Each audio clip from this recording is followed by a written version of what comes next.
A daughter-in-law is supposed to work without eating or drinking. That's common sense. During the New Year's gathering at my in-laws' house, my mother-in-law, who was sitting next to me, suddenly struck me. It seems she didn't like the fact that I had a sip of water. Why should I, a pregnant woman, have to endure such treatment? Moreover, my mother-in-law repeatedly punched my shoulder with her fist, and her strength was gradually increasing. The suddenness of the event and the intensity of her actions left my husband and others who were there frozen, with the blank expressions for a few seconds.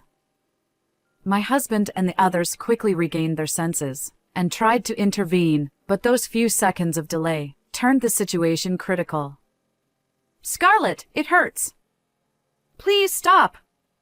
When you are just a daughter-in-law, don't you dare talk back." My mother-in-law misunderstood my plea as talking back as she lost her cool and forcefully punched my belly. There is a baby in my belly. After being hit by my mother-in-law while I was sitting down, I put my hand on the table and held my belly with the other hand as I crouched. "Are you okay?" My husband was worried about our baby and me, and the relatives who were there also worried about me. "Oh, come on, it's just a little smack," my mother-in-law said dismissively as she sipped her tea. After she has just hit someone, how can she say that? While there was a tense atmosphere in the room, my brother-in-law, observing my mother-in-law casually sipping her tea, said, "I'm 26 years old, and my husband, Tristan, is 27 years old, and we both work. We don't have any children yet, but recently, I discovered that I'm 2 months pregnant. It's a joyful occasion, and I wanted to share the news with everyone right away, but my husband had a suggestion. Since New Year's is coming up, and everyone will be gathering at my parents' house, why don't we announce it then, and surprise everyone?" I thought it sounded like a fun idea, so I agreed to my husband's proposal. I love my job, and plan to continue working after giving birth, and my husband understands and supports that. With an understanding husband and a new addition to our family, my life was filled with happiness. However, there's one thing I'm worried about. Wait a minute, the house isn't properly cleaned yet, is it? And there isn't much food in the fridge. I'm sorry. I work too, and I just don't have much time. My in-laws' house is about a 40-minute drive away, and my mother-in-law, Scarlett, who is still capable of driving at 54, often visited our house on weekends. She lives with my father-in-law, Atticus, and my grandmother-in-law, Colette, but my mother-in-law always comes alone. It's okay for her to come to our house, but she always nags and complains. Is it so much fun for her to criticize me like this? My husband has a brother named Marcus, and they are close. Since my husband is the youngest child, he grew up being adored by my mother-in-law, and she seemed like a typical case of a parent who couldn't let their child go. I often talk to my brother-in-law's wife, Lexi, who is in the same position as a daughter-in-law on the phone, and ask for advice. However, even though I say ask for advice, the child whom my mother-in-law can't let go is my husband, so she doesn't get nagged as much by my mother-in-law. Therefore, she just listens to me vent basically. Moreover, my sister-in-law and her husband have 3 children, so they are knowledgeable about childbirth and child-rearing. I'll probably ask them for advice about parenting in the future. For now, I'm trying to remain calm and not get irritated, so as not to negatively affect the baby. However, my mother-in-law, who still doesn't know about my pregnancy, continues to visit on weekends and criticize me as usual. Normally, I would endure it, to avoid causing any trouble in the daughter-in-law/mother-in-law relationship, but now that I have a baby in my belly, I decided to talk to my husband about it. Even though we decided not to say anything to her, no matter what she says to me, I want to reduce stress for the baby. Yeah, you're right. I'm sorry. I'll talk to her and make sure she doesn't nag. My husband, while avoiding mentioning the pregnancy, told her not to nag me. However, this warning made the situation worse. My mother-in-law has continued to visit our house, even after my husband talked to her, but she no longer criticizes me openly. However, the only time she doesn't nag me is when my husband is around, so when we are alone, she still nags. How dare you tattle on me to Tristan? You are so cocky when you are just a daughter-in-law. Moreover, did my husband's warning intensify her dissatisfaction with me? Since she now says these things when my husband is not around, her maliciousness has increased. Furthermore, it seems that she wants to imply that I'll face even worse consequences if I tell him again, as she has started using violence. I heard you've been taking time off work and making Tristan do household chores lately. Don't you dare slack off in your position as a wife. Recently, she said this and punched my shoulder hard with her fist. She often uses stick-like objects, such as brooms or rulers, to hit my arms or hands, too. The reason why I've been taking time off work and having my husband help with household chores is because I've been not feeling well due to my pregnancy. While it's understandable that she misunderstands, since she doesn't know about my condition, using violence is still absolutely unacceptable. Does she think that using violence will make me more compliant? Unfortunately for her, I don't have the kind of personality that backs down easily in such situations. I decided to talk to my husband again. I'm sorry. I didn't expect the situation to get worse when I warned her. I'll talk to her again, but this time I'll ask my dad to talk to her as well. It seems my father-in-law later talked to her, and she stopped coming to the house. However, she still calls sometimes, so we haven't completely cut ties or become estranged. With time, once things cool down, she'll likely come back. Plus, New Year's is just around the corner, and it's the day we are going to announce my pregnancy. I hoped that her attitude would change once she found out she would have a grandchild.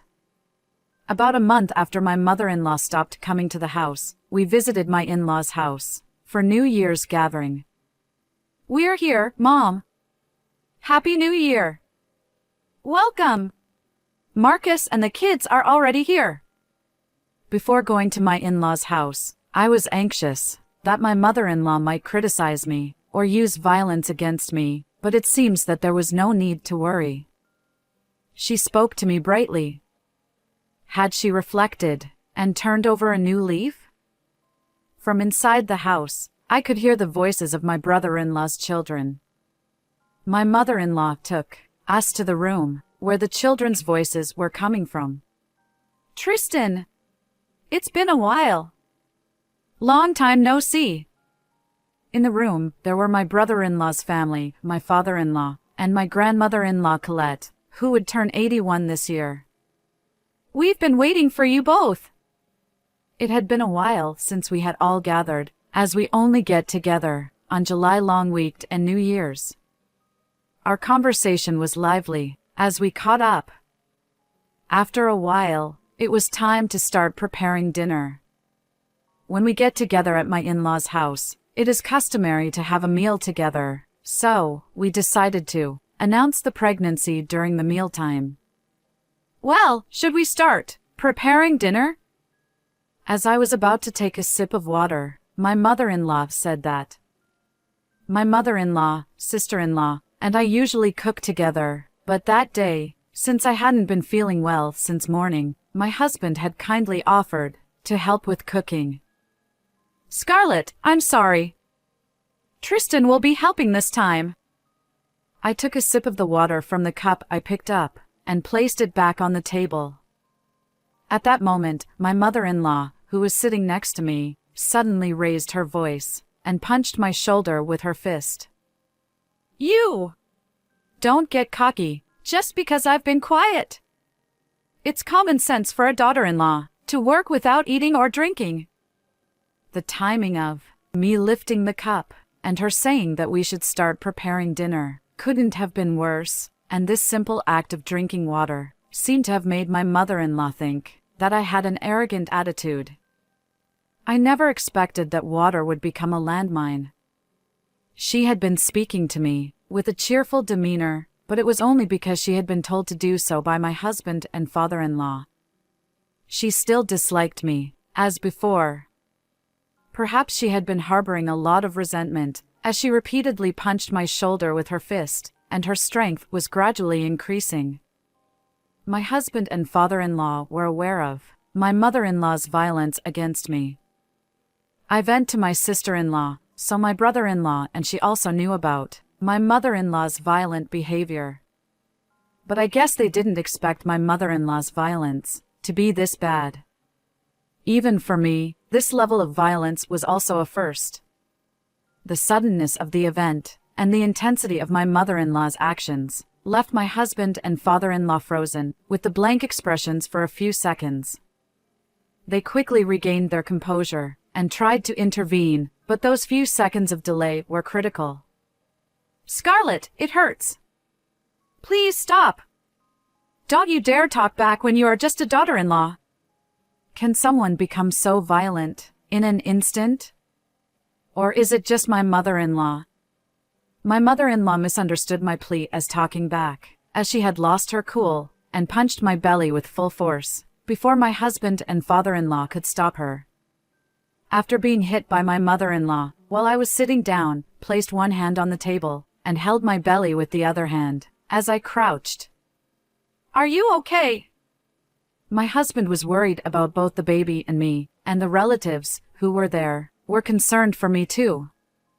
"For heaven's sake, it was just a little smack. You guys are overreacting," my mother-in-law said, adjusting her sitting position, and took a sip of tea while huffing. My husband and I were too concerned about the baby to respond to my mother-in-law. However, it was my brother-in-law who spoke up to my mother-in-law in our place after she had her tea. "Aren't you someone's daughter-in-law, too? It's common sense for a daughter-in-law to work without eating or drinking, right? I meant, a daughter-in-law in the weakest position among all of us here should take the initiative and work harder. Then, that means, you were the daughter-in-law who was in the weakest position in this house before we got married, right? Were you doing all the housework back then, when we lived here?" My brother-in-law's words darkened my mother-in-law's face. According to my brother-in-law, when he and my husband still lived at home, my mother-in-law apparently had their grandparents do much of the housework. Moreover, she had pushed the household chores onto their grandparents secretly, so that the rest of the family would not find out. My brother-in-law had witnessed that when he was young, and he didn't fully understand it at the time. He had apparently talked to his grandmother about it. "Why don't you tell everyone? Are you being bullied by Mom, Grandma?" "Well, you see, I'm being punished because I used to bully your mom. It's my own business, so don't tell anyone." It seemed that my grandmother-in-law had bullied my mother-in-law in the past. I wasn't the only victim of a daughter-in-law bullying. As my grandmother-in-law aged, and the roles reversed between her and my mother-in-law had started to take out her frustration on my grandparents-in-law secretly. I thought my mother-in-law disliked me for marrying her son because she was unable to let go of him. But not only that, the fact that my grandmother-in-law is almost 81 years old makes it harder to treat her badly, and it seems that made my mother-in-law start pointing her frustration at me. I found it infuriating that the reason of this daughter-in-law bullying was just that I was being caught in the crossfire. I didn't do anything wrong. "Grandma, I'm sorry. I couldn't hold it in. It's okay. You kept the secret for a long time, and I was grateful for that." The atmosphere quickly shifted to make my mother-in-law the villain, and the conversation momentarily stopped. At that moment, my sister-in-law, who had missed the opportunity, as so much was unfolding at such a furious pace, took the kids to another room. "What's this? Are you saying that I'm the bad guy? You've just heard the story. That old hag over there is at fault too. And this dumb daughter-in-law here, who slacks off on housework and her job, is also at fault. Do you all want to hit me, like I hit that dumb daughter-in-law? We would never hurt you physically. Calm down and be rational. Besides, Grandma has silently obeyed your orders all this time. Forgive her already. And you just hit. My husband tried to bring up the topic of the baby, so I stopped him. I wanted to tell her about the baby myself. Wait, it's an important matter, so I'll say it. Scarlett, there's a baby inside my belly. What? What do you mean? Why were you hiding something so important? We were planning to surprise everyone with the announcement when we have meal today. What a terrible pregnancy announcement. However, when my brother-in-law, father-in-law, and grandmother-in-law found out that I was pregnant, that made my mother-in-law look even more evil. Is your belly okay? I'll take you to the hospital right now. I'm okay. I'll go to the hospital later. It was New Year's and it was cold, so I was wearing a belly wrap to keep my belly warm. Inside the wrap, I even had a heat pad, so my belly was protected. Furthermore, my 54-year-old mother-in-law didn't have much strength, so while I was very shocked by the punch in my belly, the pain wasn't that severe. You know that if you were to punch a pregnant woman and cause a miscarriage, it's considered a crime, since you had given birth and raised your children, right? I'm sorry, but I didn't know that you were pregnant. You can't blame me for that, can you? Just because you didn't know about the pregnancy, does that mean it's okay to punch someone? This isn't something that can be resolved with an apology. If it can't be resolved with an apology, then what do you want me to do? She was seen by everyone as she built up her frustration with me, exploded in anger, and violently attacked me in a fit of rage, and now she seems to be in a panic as she found out that I am pregnant. Her emotions were swinging wildly up and down in a short period of time, like a roller coaster ride. Could she no longer make a rational judgment? She seemed unrepentant and expressed her angry feeling again, in an aggressive manner. What are you going to do? Report me to the police? Go ahead. You're not even injured, are you? Moreover, you guys witnessed and can testify that I hurt her today, but I don't remember anything about the past incidents. That foolish daughter-in-law is just exaggerating things.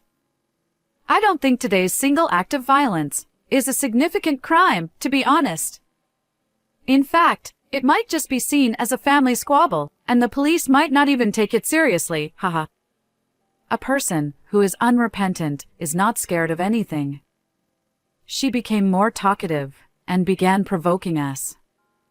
However, what my mother-in-law was saying was a fair argument, and as it stands, there's a high likelihood that the police won't take any action. To get the police involved, we absolutely need evidence. Scarlett, does that mean you're willing to go to the police with us? You've been gathering evidence, right? Yes. My sister-in-law, who had took the children to another room, returned. As my sister-in-law said, I had evidence. My husband and I had a good relationship with my sister-in-law and her husband, and I often complained about my mother-in-law to my sister-in-law, so she knew about both her nagging and her violent behavior.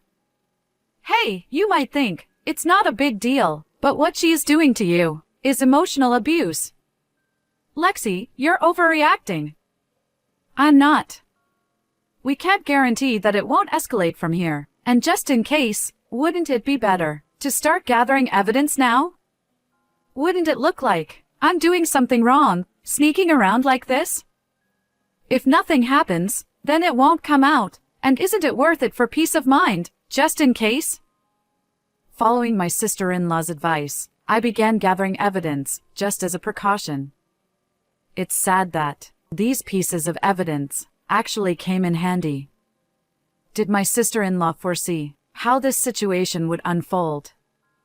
The first thing I gathered as evidence was the audio recordings, the classic I had put my phone in my pocket and recorded our conversations using an app whenever I was alone with my mother-in-law, so I can record her nagging. Since it was audio recording, I don't have a video footage of her violence. However, I recorded the sound of her hitting me, and I guided the conversation to make it clear what she was doing. "Scarlett, it hurts, so please stop hitting me with the broom. This can't possibly hurt that much. You're really exaggerating." "I'm not exaggerating. My hand is turning red. It's not that bad. You are fine. You're my daughter-in-law, so it's your fault for not listening to me." Since it was only audio recordings of a conversation, the admissibility of evidence regarding the violence would likely be weaker compared to a video footage.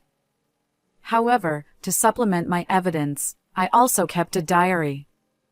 In the diary, I wrote as much details as possible about my mother-in-law's emotional and physical abuse against me, such as when, where, and what was said to me, and what kind of violence I experienced. Additionally, when I was hit, and there were visible marks or bruises, I would take photos with my phone and print them out. Furthermore, as I was genuinely troubled by my relationship with my mother-in-law, I consulted with the local government and a family relationship counseling support center. It seemed that records of consultations with the police or support centers could also serve as evidence. I had no idea that even my diary and records of consultations could be considered evidence. Since Scarlett said that she was fine with it, let's go to the police with this evidence. Also, since it's emotional and physical abuse, we should consult with a lawyer too, shouldn't we? Scarlett, be prepared for possible compensation as well. Wait. A police and a lawyer? You're not serious, right? My mother-in-law, upon learning that I had been gathering various pieces of evidence, began to panic once again. It's hard to keep up with all kinds of emotions she's been showing to us. Although we have evidence, being legal novices, we don't know how strong their evidentiary value is. Therefore, even with this evidence, there's a possibility that the police might not take action. However, the presence of numerous pieces of evidence significantly increases the chances of the police getting involved. It seems that my mother-in-law, who couldn't make a calm judgment due to her intense emotions, found this to be a sufficient threat. Maybe it's time for you to go to the hospital? I'm worried about the baby. I thought only about 10 minutes had passed, but it had already been close to 40 minutes. With just a few words, my father-in-law managed to calm down everyone who was heated up. I'm sure that he was concerned about my baby, but he likely decided that things would become uncontrollable if we continued like this. He had previously advised my mother-in-law not to nag me and also not to use violence. He even warned her not to go to our house, despite me not saying anything. Moreover, even though she eventually exploded, he patiently dealt with my emotional mother-in-law with a smile on his face. He may not say much, but he's dependable, making the right decisions and speaking up when needed. That's right. Well, I'll think about how to deal with Mom after we go to the hospital. And so, this gathering came to an end. We found a hospital that was open even on New Year's and had the baby checked.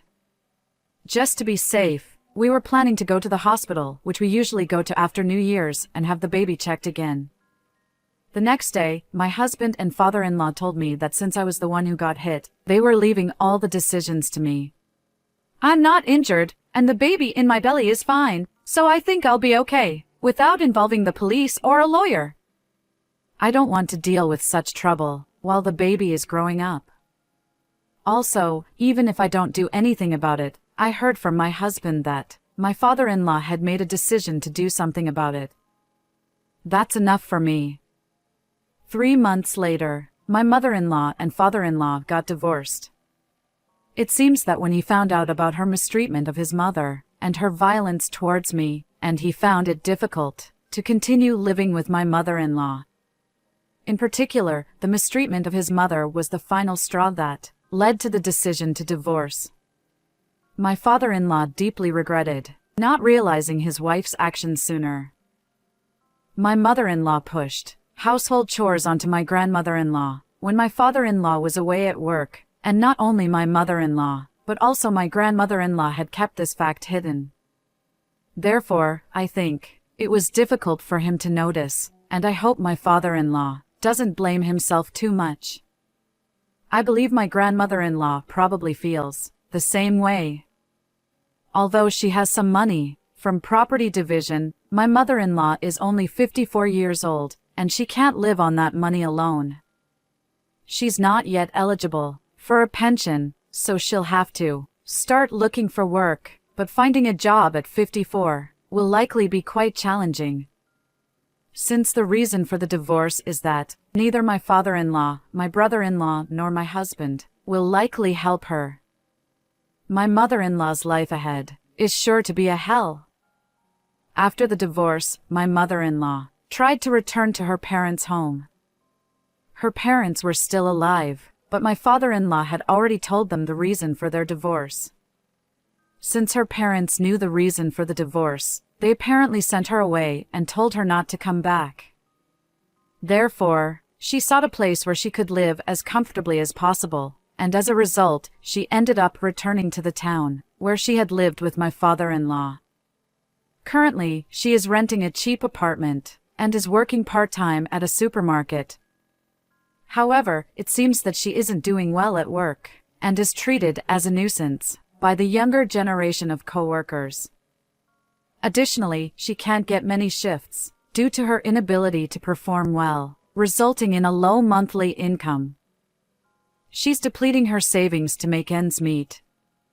Although her money will eventually run out, at this rate, my husband, brother-in-law, and father-in-law have no intention of helping her. It's her own doing, so she'll have to figure things out on her own. My brother-in-law is busy with raising his 3 children as usual. My father-in-law now lives with my grandmother-in-law. While he's at work, a home helper is taking care of my grandmother-in-law, but he is about to retire soon. After retiring, he intends to take care of his mother himself. I have entered the late trimester of my pregnancy. I'm very busy with preparations for the new addition to our family. However, I feel happy with the busyness of it.